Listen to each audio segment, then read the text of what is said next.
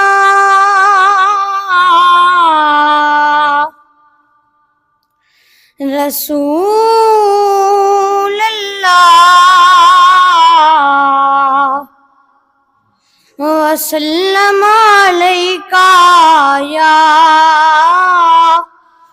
حبیب اللہ نہیں ہے کوئی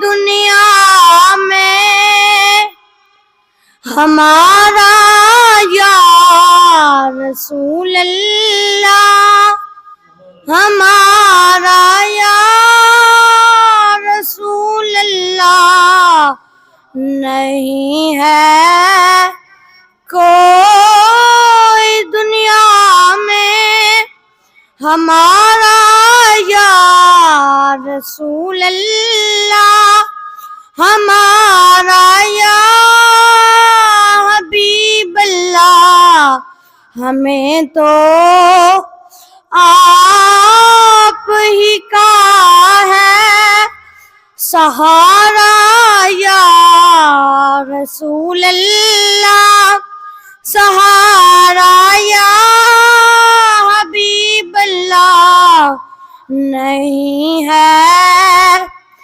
کوئی دنیا میں ہمارا یا رسول اللہ ہمارا یا حبیب اللہ خدا جب تم سے فرمائے کہ لاؤ اپنی امت کو خدا جب تم سے فرمائے کہ لاؤ اپنی امت کو ہماری بھی طرف کر دینا اشارہ یا رسول اللہ اشارہ یا حبیب اللہ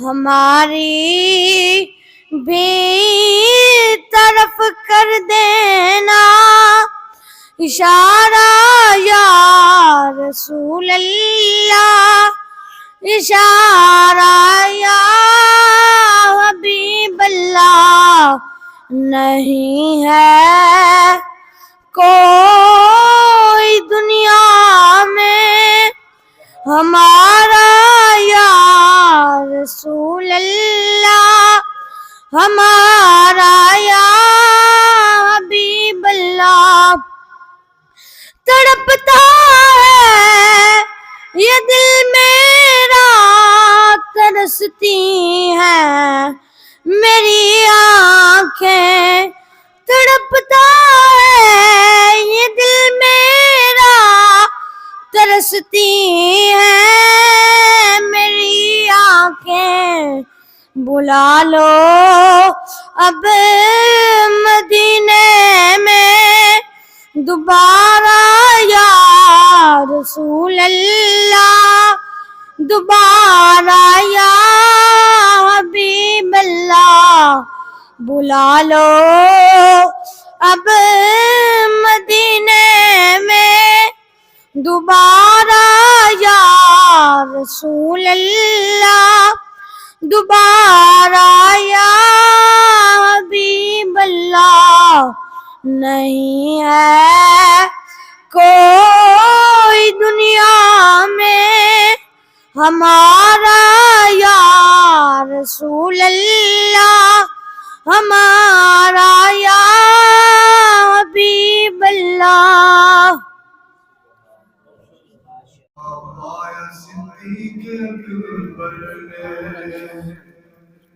اللہ اللہ کیا مرتبہ آیا صدیق اکبر نے سرکار کی رفاقت کا سایہ آیا صدیق اکبر نے اللہ اللہ کیا مرتبہ پایا صدیق اکبر نے کتنا بلند مقام ہے پایا صدیق نے کتنا بلند مقام ہے پایا صدیق نے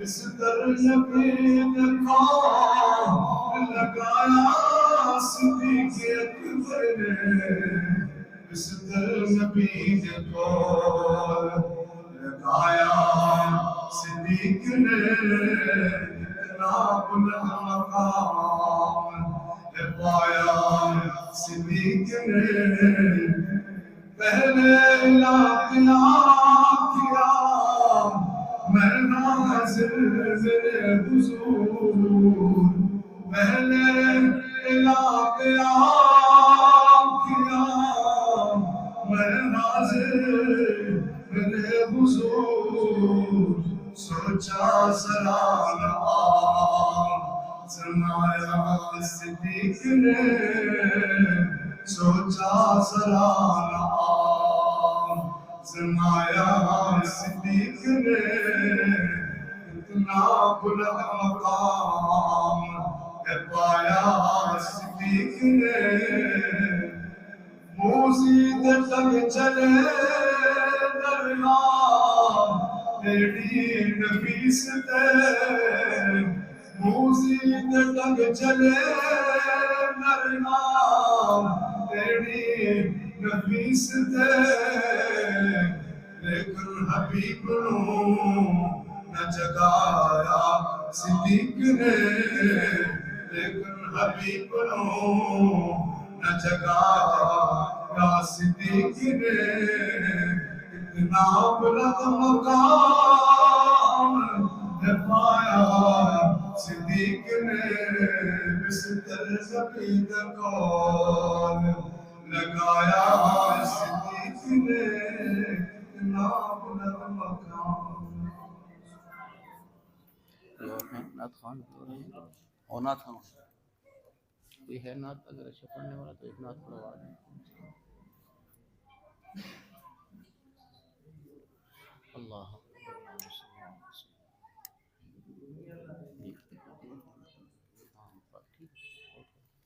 پڑھیں آرام سے بیٹھ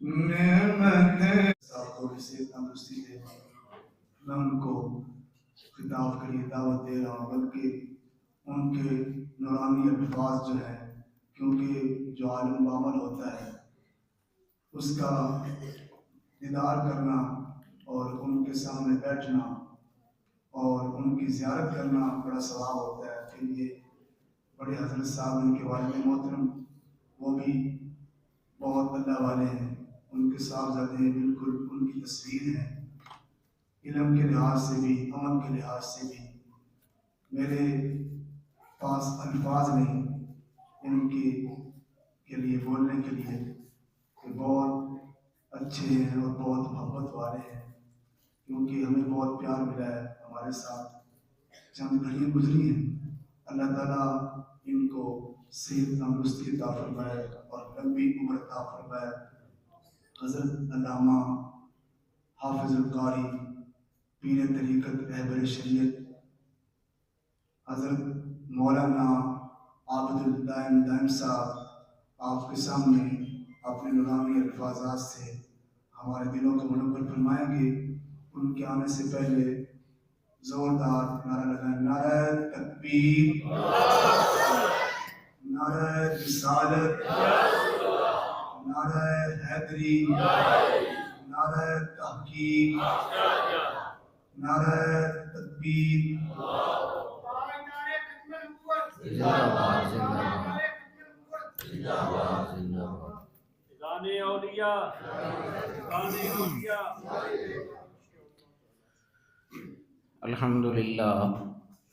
الحمد لله نحمده ونستعينه ونستغفره ونؤمن به ونتوكل عليه ونعوذ بالله من شرور أنفسنا ومن سيئات أعمالنا من يهده الله فلا مضل له ومن يضلل فلا هادي له ونشهد أن لا إله إلا الله وحده لا شريك له ونشهد أن سيدنا وشفيعنا ومولانا محمدا عبده ورسوله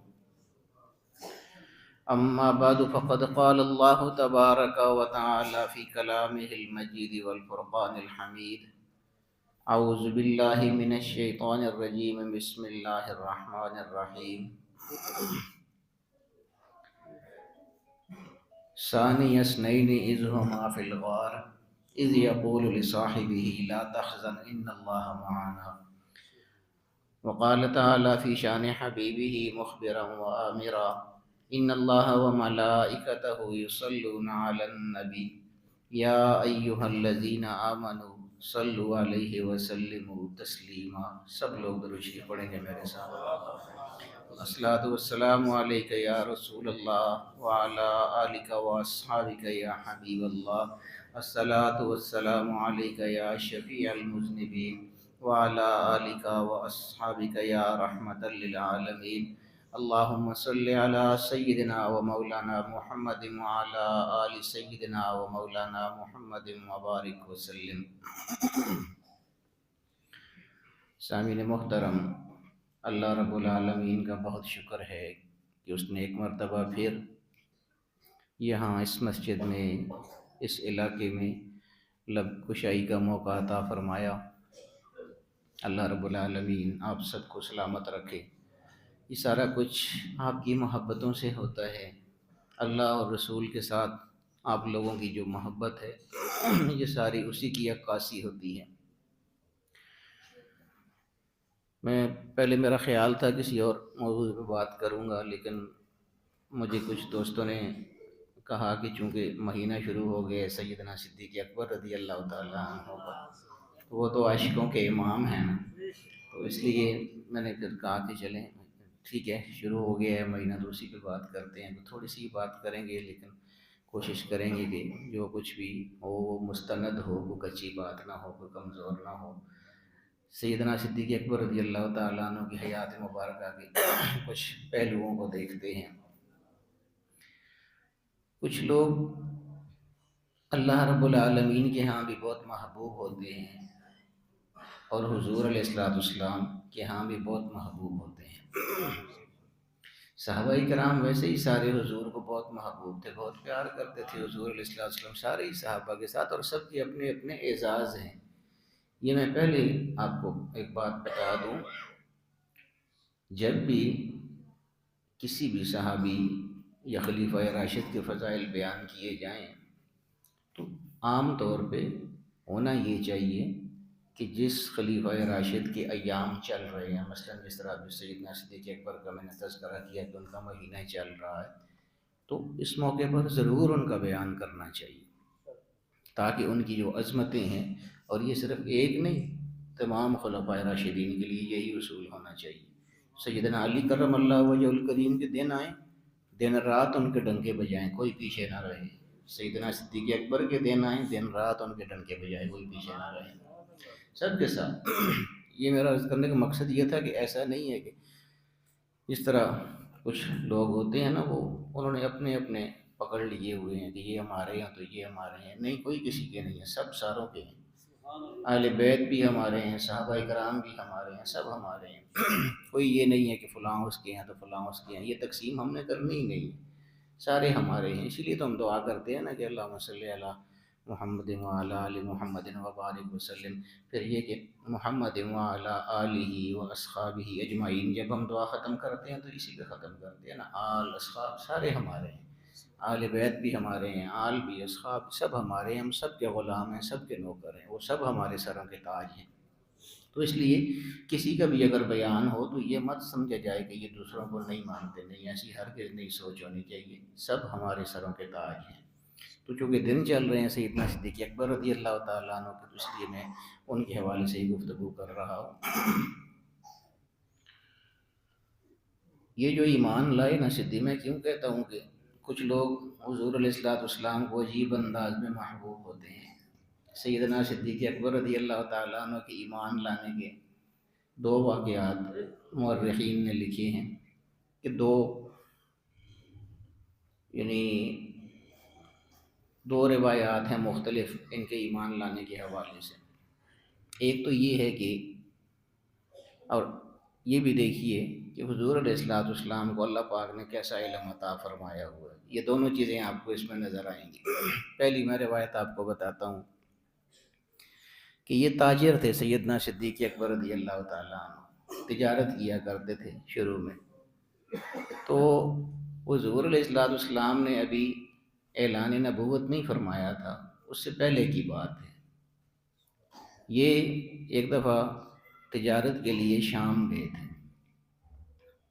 قافلہ جس طرح جاتے ہیں خریداری کے لیے، آپ سب لوگ بھی دکاندار جو حضرات ہوتے ہیں جاتے ہیں، کوئی لاہور جائیں گے بڑی مارکیٹوں میں خریداری کے لیے، تو یہ بھی جایا کرتے تھے تجارت کے لیے سیدنا صدیق اکبر رضی اللہ تعالیٰ عنہ۔ وہاں شام اکثر ان کا جانا ہوتا تھا۔ ایک دفعہ یہ شام اسی طرح تجارت کے لیے گئے ہوئے تھے، تو انہوں نے ایک خواب دیکھا کہ آسمان سے سورج اترا اور ان کی گود میں آ گیا۔ اب یہ بہت عجیب سا خواب تھا، ان کی توقع بھی نہیں تھی، غیر متوقع سا خواب تھا۔ یہ اپنی جگہ پر تھے بھی نہیں، شام میں تھے، دوسرے ملک میں تھے۔ تو یہ عجیب خواب دیکھ کے یہ کچھ پریشان رہے کہ یہ کس قسم کا خواب مجھے آیا ہے کہ سورج وہاں سے آسمان سے ٹوٹا ہے اور میری گود میں آ کے گرا ہے۔ کچھ پریشان بھی ہو گئے تھے، خوفناک سا ان کو لگا۔ اس زمانے میں راہب ہوا کرتے تھے، وہ جو خوابوں کی تعبیریں بتایا کرتے تھے۔ تو وہاں شام میں انہوں نے کسی سے بات کی تو پتہ چلا کہ یہاں پر ایک بہت بڑا راہب ہے جو خوابوں کی تعبیر کا ماہر ہے اور خوابوں کی تعبیر بتاتا ہے، اور اکثر اس کے خواب کی تعبیر صحیح ہوتی ہے۔ تو یہ پریشان تھے چونکہ اس خواب کی وجہ سے، یہ اس راہب کے پاس چلے گئے شام میں، اور اس کو جا کے تو اپنا یہ خواب سنایا کہ میں نے یہ خواب یہاں شام میں دیکھا ہے کہ آسمان سے سورج ٹوٹا ہے اور میری گود میں آ کے گرا ہے۔ تو یہ جو راہب ہوتے تھے نا، یہ بھی بہت بڑے عالم ہوتے تھے، ظاہر ہے عالم تو ہوتے تھے دوسرے مذہب کے صحیح، لیکن علم تو ہر مذہب میں موجود ہے۔ ہمارا اسلام جس طرح علم کی اجازت دیتا ہے، اسی طرح ہر مذہب میں علم بہت زیادہ موجود ہے، بہت بڑے بڑے اہل علم لوگ ہر مذہب میں موجود ہوتے ہیں۔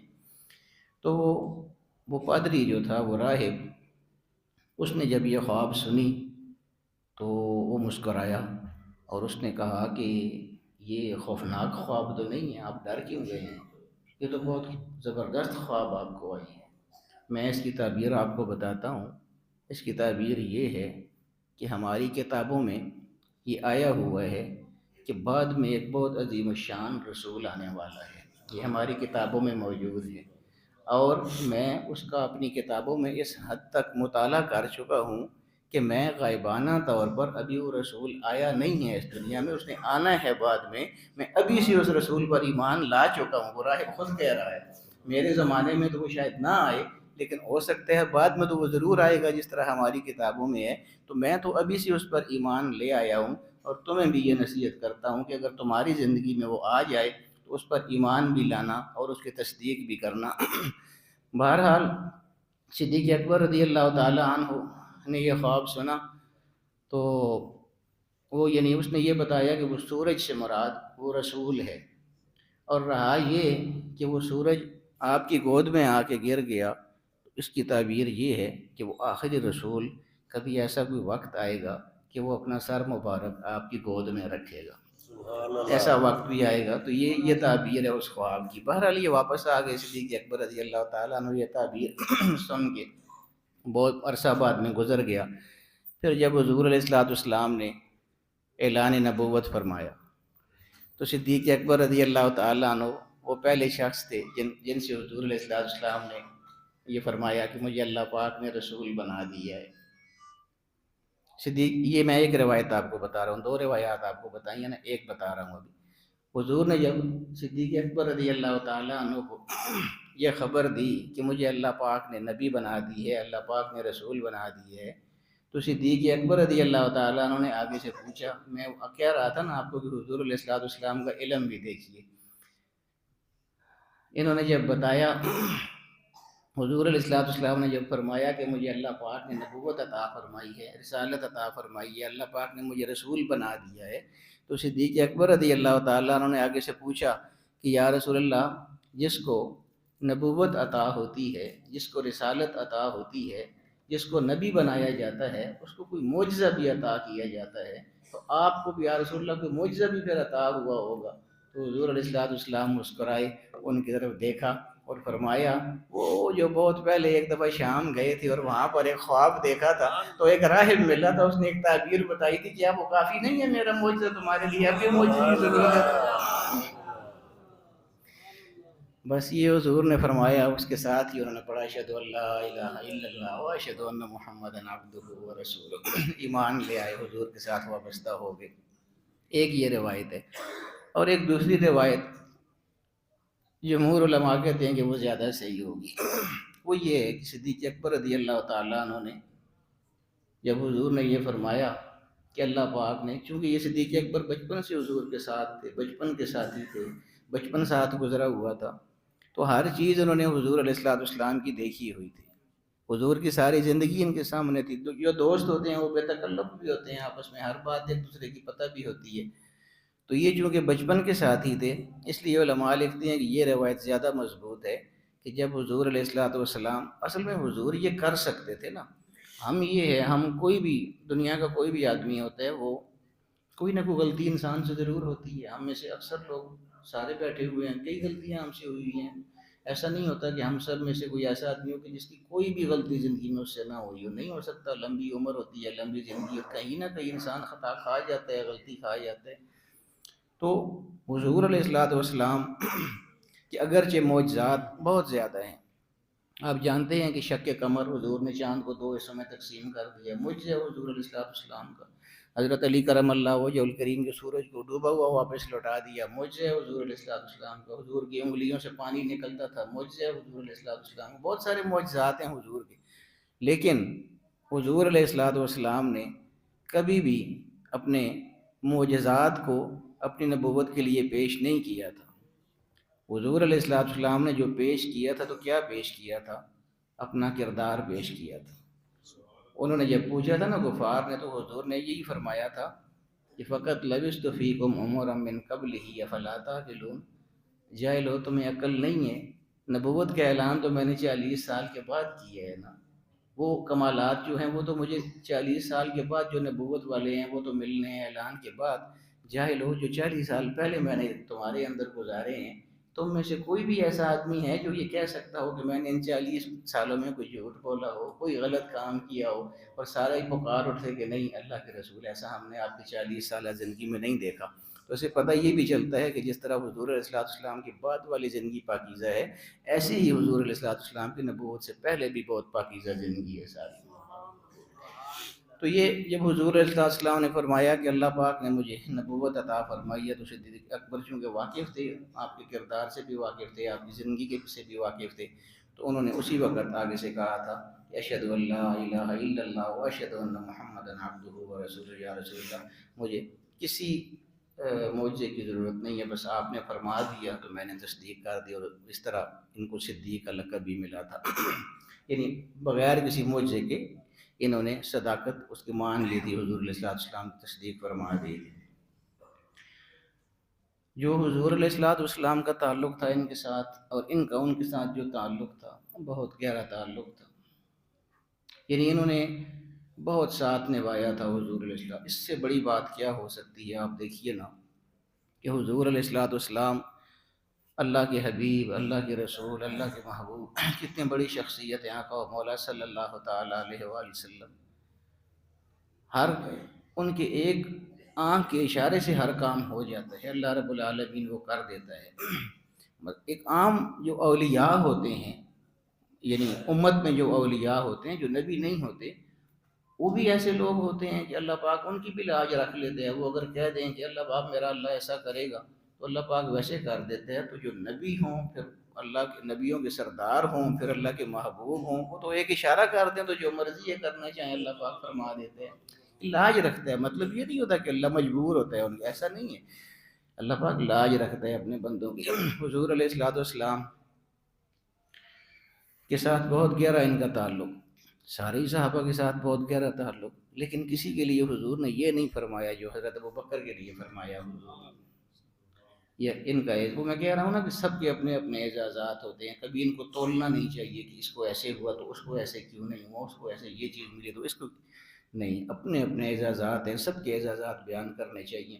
حضرت علی کرم اللہ وجہ الکریم کے بے شمار اعزازات ہیں جو باقی خلفائے راشدین کو نہیں حاصل ہیں، حضرت ابوبکر صدیق کو ایسے بہت سے حاصل ہیں جو ان کو نہیں حاصل ہیں، اپنے اپنے اعزاز ہیں، حضرت عثمان غنی کے اپنے ہیں، حضرت عمر رضی اللہ تعالیٰ عنہ کے اپنے، سب جو ہے نا وہ اعزازات بیان کرنے چاہیے ہمیشہ، کبھی پیچھے نہیں رہنا چاہیے۔ تو یہ ان کا ایک کمال ہے جو حضور نے ان کو یہ تمغہ عطا فرمایا ہوا ہے، وہ ان کا اعزاز ہے، وہ کوئی ان سے لے نہیں سکتا۔ حضور نے فرمایا کہ میرے ساتھ بہت سے لوگوں نے بھلائیاں کی ہیں، احسان کیے ہیں میرے اوپر، میرا ساتھ دیا ہے، کتنی بڑی بات ہے۔ دیکھیں تو میں عرض کر رہا تھا نا کہ حضور تو ایک اشارہ کر دیتے ہیں تو اللہ پاک ویسے فرما دیتا ہے، اور حضور علیہ السلام جس نے بھی ان کے ساتھ اچھائی کی ہوتی ہے اس کو اس کا کوئی نہ کوئی صلہ بھی حضور عطا ضرور فرماتے ہیں۔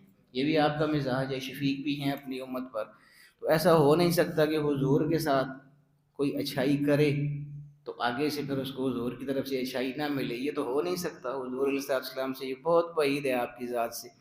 تو جس نے بھی حضور علیہ السلام کے ساتھ کوئی بھی اچھائی کی تھی حضور نے اس کو اس کا صلہ دے دیا تھا کسی نہ کسی صورت میں، یا تو دنیاوی صورت میں دے دیا تھا یا پھر آخرت میں دعا کی صورت میں دے دیا تھا۔ ہر ایک کا بدلہ حضور علیہ السلام چکا چکے ہیں سوائے ابوبکر کے۔ ابوبکر کے بارے میں خود حضور فرماتے ہیں کہ اس کے مجھ پر اتنے زیادہ احسانات ہیں کہ میں اگر اس کے احسانات کا بدلہ چکانا چاہوں بھی تو نہیں چکا سکتا۔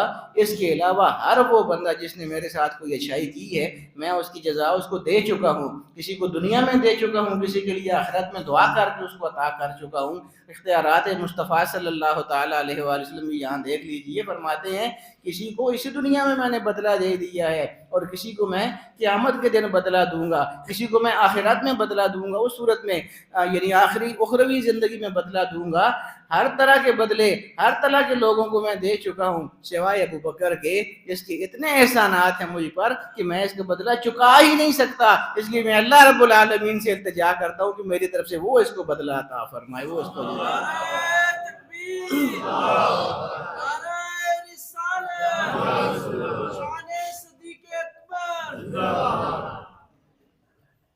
کتنا بڑا اعزاز ہے صدیق اکبر رضی اللہ تعالیٰ، یعنی حضور ایک طرح سے اپنی بے بسی کا اظہار فرما رہے ہیں، بے بس نہیں ہے لیکن یہ شان ہے صدیق اکبر رضی اللہ تعالیٰ عنہ کی کہ حضور یہ فرماتے ہیں کہ اس کے احسان اتنے زیادہ ہیں میرے اوپر کہ میں اس کا بدلہ نہیں چکا سکتا، اس لیے میں اللہ رب العالمین سے دعا کرتا ہوں، التجا کرتا ہوں کہ وہ اس کے احسانوں کا بدلہ چکا دے۔ آپ جانتے ہیں کہ بہت سارے مواقع پر حضور علیہ السلام کو جب جہاد کے لیے یا کسی بھی مصرف کے لیے پیسوں کی ضرورت ہوتی تھی تو صحابہ کرام اپنے اپنے مال پیش کر دیا کرتے تھے، جس کی جتنی طاقت ہوتی تھی وہ پیش کر دیا کرتا تھا۔ اپنا ظاہر حسب استطاعت ہی آدمی کر سکتا ہے، جتنی استطاعت ہوتی ہے بندے کی اتنی وہ کرتے ہیں نیکی کے کاموں میں، جس طرح مسجد کا کام ہوتا ہے سارے لوگ اس میں تعاون کرتے ہیں، عالم اللہ بھی کرتے ہیں اہل علاقہ، لیکن اپنی اپنی استطاعت کے مطابق۔ ایک دفعہ ایسے ہی حضور علیہ السلام کے لیے مشہور واقعہ آپ نے سنا ہوا ہے، میں وہ واقعہ نہیں سناتا، بات لمبی ہو جائے گی۔ جب حضور علیہ السلام نے جب اس طرح کچھ طلب کیا تھا تو آپ جانتے ہیں مشہور واقعہ صدیق اکبر رضی اللہ تعالیٰ عنہ گھر کا سارا سامان اٹھا کے لے آئے تھے، یعنی مالی صورت میں جو کچھ بھی آپ کے پاس پڑا ہوا تھا سب کچھ لے آئے۔ کوئی بھی آدمی ہوتا ہے اتنا تو وہ نہیں کرتا نا، دیکھیں اللہ کی راہ میں اگر کسی نے مانگا، ہم یہاں پر سارے بیٹھے ہوئے ہیں نا اللہ کے گھر میں، اللہ کی راہ میں یہ مانگیں کچھ یا میں مانگوں تو آپ کتنا کچھ دے دیں گے، 1000 روپیہ دے دیں گے، 2000 دے دیں گے، 5000 دے دیں گے، ایسا تو کوئی بھی نہیں کرے گا نا کہ سارا ہی سامان، یہ سارے جتنی آپ کے پاس دولت ہے وہ ساری آپ ہمارے سامنے رکھ دیں۔ یہ انہی لوگوں کے جذبے تھے۔ حضور نے طلب کیا، سارے اپنے اپنے انداز میں لے کے آ رہے ہیں، کوئی کتنا لا رہا ہے کوئی کتنا لا رہا ہے۔ صدیق اکبر رضی اللہ تعالیٰ عنہ جتنا بھی مال تھا سارے کا سارا لے کے حضور کی بارگاہ میں حاضر ہو گئے، آگے سامنے رکھ دیا سارا مال جو کچھ بھی تھا۔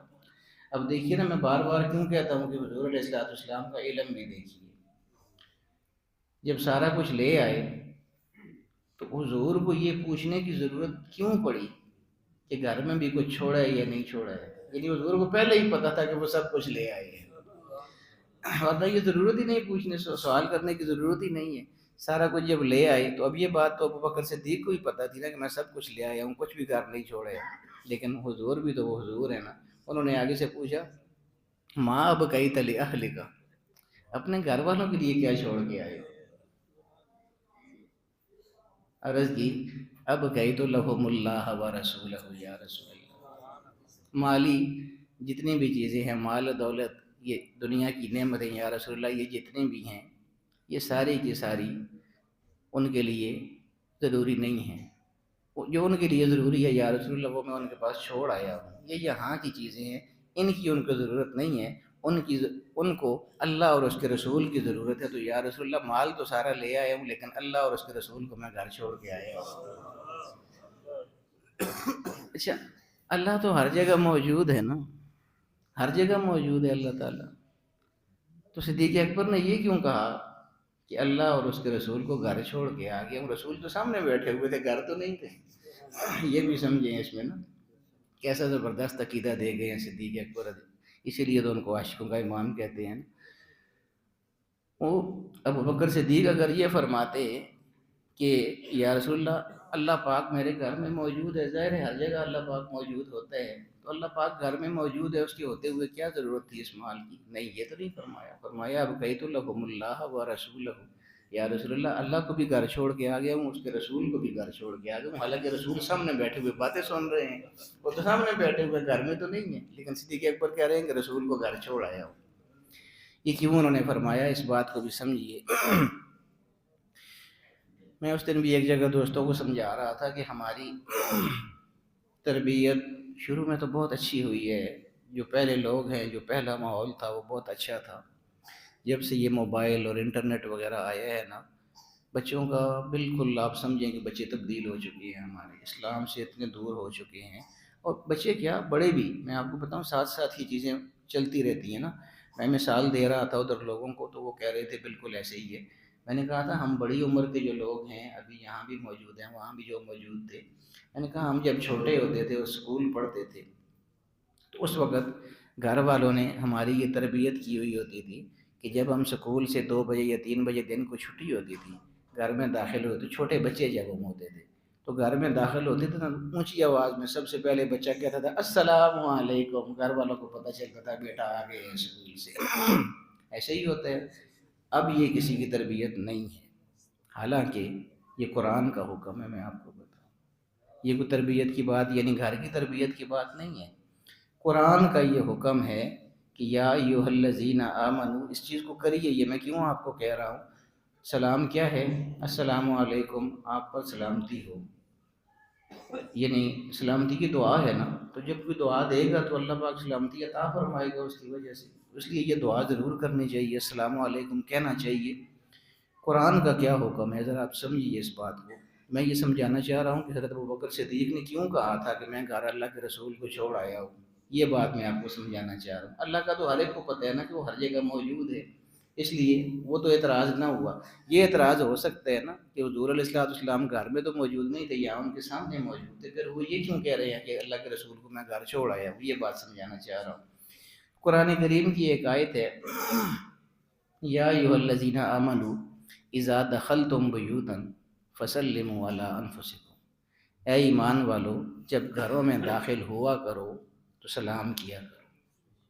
یہی وہ چیز ہے نا جو بچپن میں آپ کو بتا رہا تھا، ہم گھر میں داخل ہوتے تو السلام علیکم اونچی آواز میں کہتے تھے، یہ قرآن کا حکم ہے۔ مجھے بتائیے نا جتنے بھی لوگ یہاں پر ہم بیٹھے ہوئے ہیں، کتنے لوگ ہیں ہم میں سے جو گھر داخل ہوتے ہیں تو اونچی آواز میں سلام کرتے ہیں؟ کوئی بھی نہیں کرتا۔ کسی نے کیا بھی تو کوئی سامنے آ گیا تو اس کو نہیں کرتے، گھر میں تو ویسے بھی نہیں کرتے، وہ تو کوئی نیا بندہ ہو تو اس کو ہم سلام کرتے ہیں کہ یہ کوئی نیا بندہ ہے، اپنے گھر میں روزانہ کون سلام کرتے ہیں؟ لیکن یہ حکم ہے اور قرآن کا حکم ہے کہ جب بھی گھر داخل ہو السلام علیکم کہو۔ بہت مزے کی بات یہ ہے کہ گھر میں اگر لوگ موجود ہوں، جس طرح ہمارے گھر والے بچے ہوتے ہیں، والدہ ہوتی ہیں، والد ہوتے ہیں، والدین کوئی بھی گھر میں موجود ہوتے ہیں، سب کے گھروں میں کوئی نہ کوئی لوگ موجود ہوتے ہیں، تو قرآن کا یہ حکم ہے کہ جب بھی گھر میں داخل ہو سلام کہنا ہے، فسلموا علی انفسکم، سلام کہنا ہے۔ ہوتا ہے اس طرح ہی سلام کہنا ہے جب بھی گھر داخل ہو. تو جب ہم سلام کہتے ہیں تو آگے سے پھر جواب بھی آتا ہے. گھر میں جو لوگ بھی موجود ہوں گے وہ ہم کو جواب دیں گے اس کا، یعنی ہم نے بھی دعا دے دی سلامتی کی، آگے سے ہم کو بھی دعا مل گئی سلامتی کی. لیکن اگر ایسا ہو کہ گھر میں کوئی نہ ہو، آپ اکیلے رہتے ہیں، جس طرح لوگ کرائے پہ رہتے ہیں، اکیلا بندہ رہتے ہیں، یا گھر میں ہے نہیں ہیں، والدین تھے رضا ہو گئے اللہ کے پاس چلے گئے، اب آپ اکیلے ہیں گھر میں اور ہے کوئی نہیں ہے، یعنی گھر میں کوئی بھی اور موجود نہ ہو، کوئی ایسی صورت ہو کہ آپ اکیلے ہی گھر میں رہتے ہیں، پھر بھی آپ نے گھر داخل ہوتے ہوئے سلام کرنا ہے. اب یہ دیکھیے نا کہ یا تو یہ نا کہ گھر میں کوئی ہو تو آپ سلام کریں، وہ آپ کو سلام کا جواب دے تو آپ نے اس کو دعا دے دی، اس نے جوابی طور پر آپ کو دعا دے دی سلامتی کی. اگر ہے ہی کوئی نہیں ہے پھر بھی آپ نے سلام کرنا ہے. وہ کیوں کرنا ہے؟ یہ وہ ہے مولا علی قاری رحمۃ اللہ تعالیٰ علیہ اسی آیت کی تفسیر میں لکھتے ہیں، وہ اس لیے کوئی بھی اگر موجود نہ ہو تو پھر بھی تم نے ہر صورت میں گھر داخل ہو کے سلام کہنا ہے. کیوں کہنا ہے؟ کہ ان روح النبی حاضر فی بیوت المؤمنین، ہر مومن کے گھر میں نبی کی روح ہر وقت موجود رہتی ہے. تو پھر ابو بکر کہہ سکتے تھے نا کہ اللہ کو رسول کو گھر چھوڑ کے آ گیا، کیونکہ روح تو وہاں پر بھی موجود ہو سکتی تھی حضور علیہ السلام کی. یہ میں ان کی زندگی کی کچھ جھلکیاں آپ کو دکھا رہا تھا. اب بہت مشہور واقعہ حضور علیہ السلام کی ہجرت کا ہے. ہجرت کے آپ بے شمار واقعات سن چکے ہیں، میں وہ نہیں سنا رہا آپ کو. غار میں کیسے گئے تھے، کیا ہوا تھا، ایڑی پہ سانپ نے، وہ سارے بہت مشہور ہیں. میں آپ کو وہ چیزیں بتا رہا ہوں جو شاید آپ نے پہلے نہ سنی ہوں. اور حضرت ابوبکر صدیق رضی اللہ تعالیٰ عنہ کی زندگی کے کچھ منفرد واقعات ہیں. جب ہجرت دونوں کی، اور ہجرت کے لیے حضور نے ابوبکر صدیق رضی اللہ تعالیٰ عنہ کو خود منتخب فرمایا تھا. یہ بھی ان کا اعزاز دیکھیں، خود آپ نے فرمایا تھا کہ تم میرے ساتھ جاؤ گے. ساتھ دونوں نکلے ہجرت کے لیے مدینہ شریف کے لیے. تو کفار نے تو اعلان کر رکھا تھا کہ جو بھی ان کو، خاص طور پر حضور علیہ السلام کے لیے اعلان تھا کہ جو بھی ان کو پکڑوا دے گا تو اس کو اتنے اونٹ انعام میں دیے جائیں گے، سرخ اونٹ. بہت بڑا انعام رکھا تھا کفار نے. ہر طرف ان کے جاسوس پھر رہے تھے.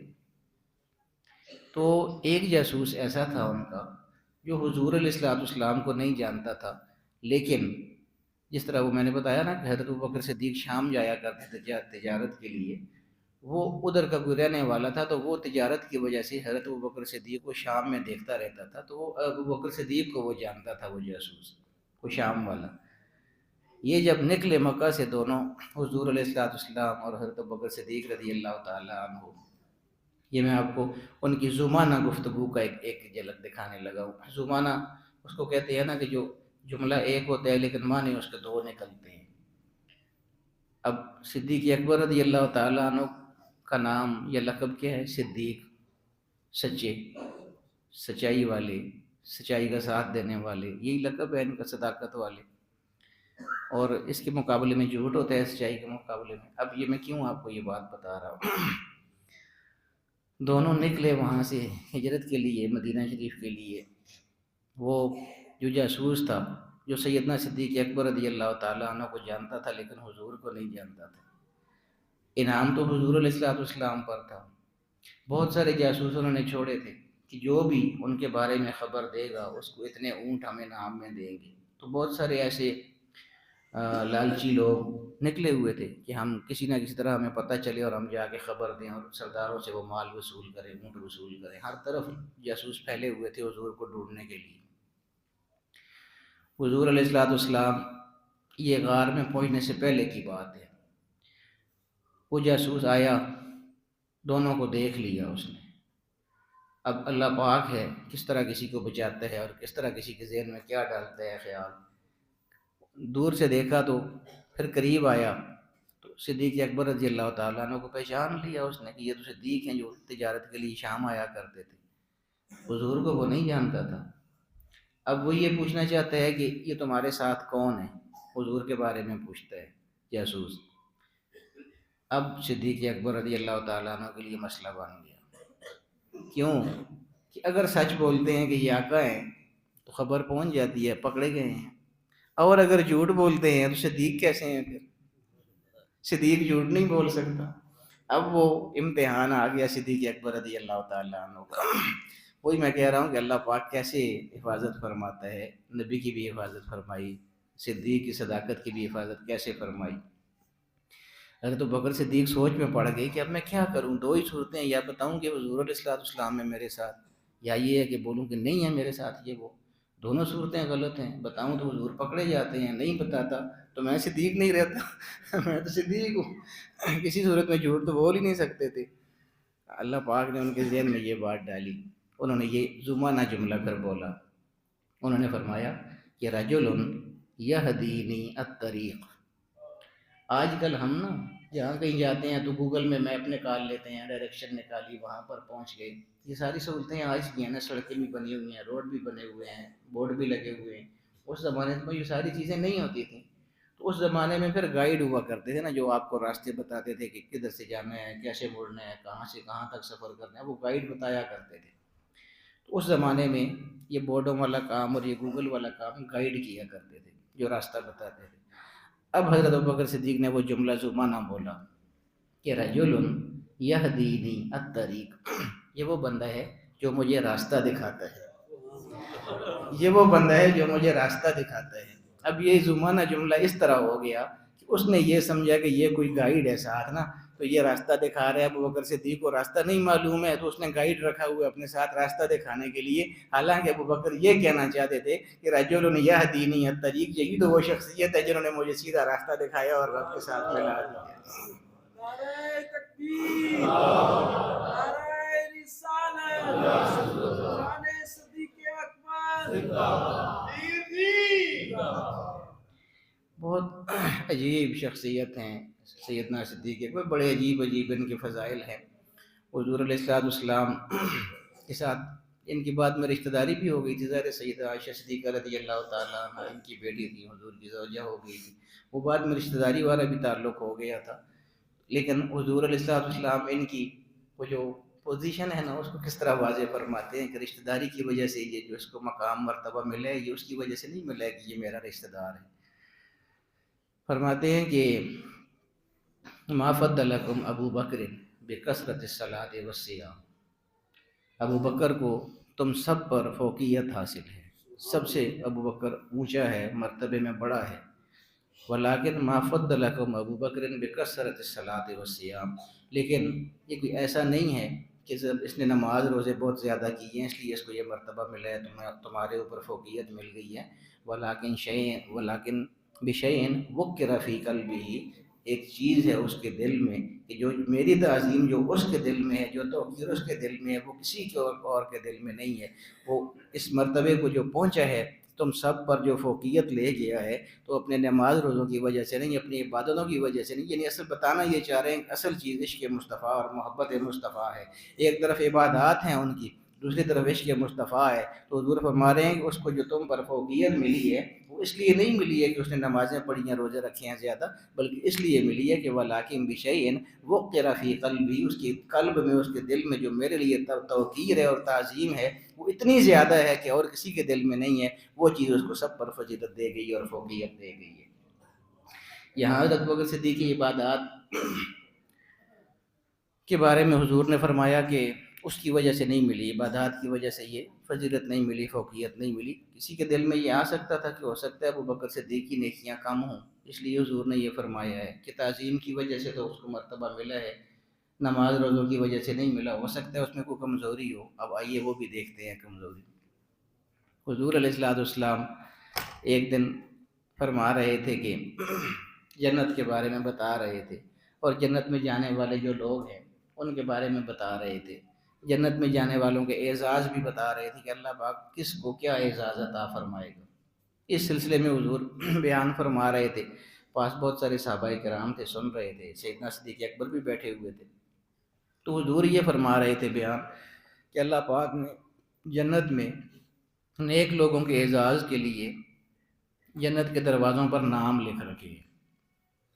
مثلاً کسی بندے نے اگر دنیا میں نمازیں بہت زیادہ پڑھی ہیں، نوافل کا بہت اہتمام کیا ہے، فرض نمازوں کا بہت اہتمام کیا ہے، کوئی قضا نہیں ہونے دی، نماز کے ساتھ خاص اس کو شغف تھا، دلچسپی تھی، تو تو اللہ پاک نے اس کے اعزاز کے لیے جنت کے ایک دروازے کا نام باب الصلاۃ رکھا ہوا ہے.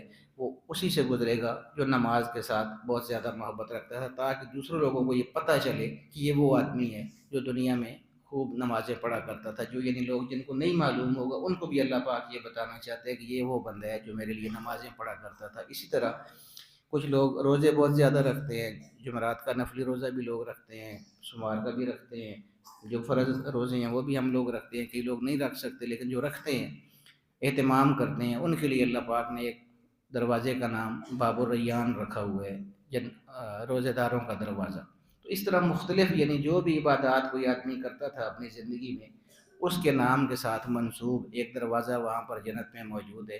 اس بندے کو وہاں سے گزارا جائے گا تاکہ باقی سب کو بھی پتہ چلے کہ یہ بندہ یہ نیکی کیا کرتا تھا. یہ بیان حضور علیہ السلام فرما رہے تھے.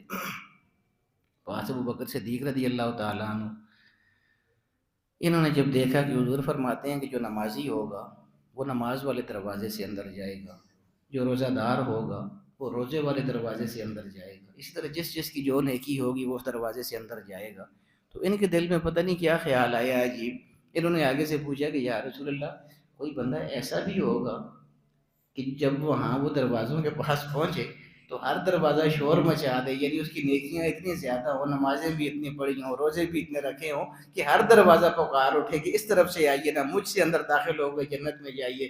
روزوں والا دروازہ بھی شور مچا دے، نماز والا دروازہ بھی، ہر عبادت والا دروازہ شور مچا دے کہ نہیں جی ادھر سے مت جائیے، ادھر سے آئیے، میرے اندر سے داخل ہوتے ہوئے جائیے.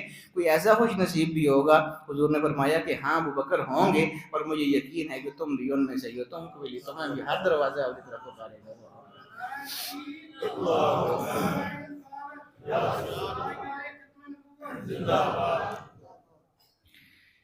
محبت، ادب، دو چیزیں ہیں. محبت میں آپ کو یہ ان کی محبت کے بارے میں بتا رہا ہوں. اب آئیے ایک واقعہ ادب کا ان کو سناتا ہوں، اور اس کے بعد پھر بات ختم کرتے ہیں.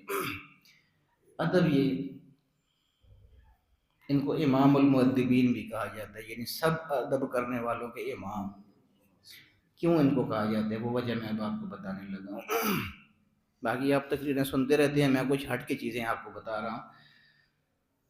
جن لوگوں کو مسجد نبوی میں جانے کا اتفاق ہوا ہے، حاضری نصیب ہوئی ہے، ان لوگوں کو پتہ ہے کہ آپ اگر جن کو نہیں معلوم ہے ان کے لیے تمثیلی طور پر تھوڑا سا بتا دیتا ہوں تاکہ وہ بھی سمجھ سکیں بات کو.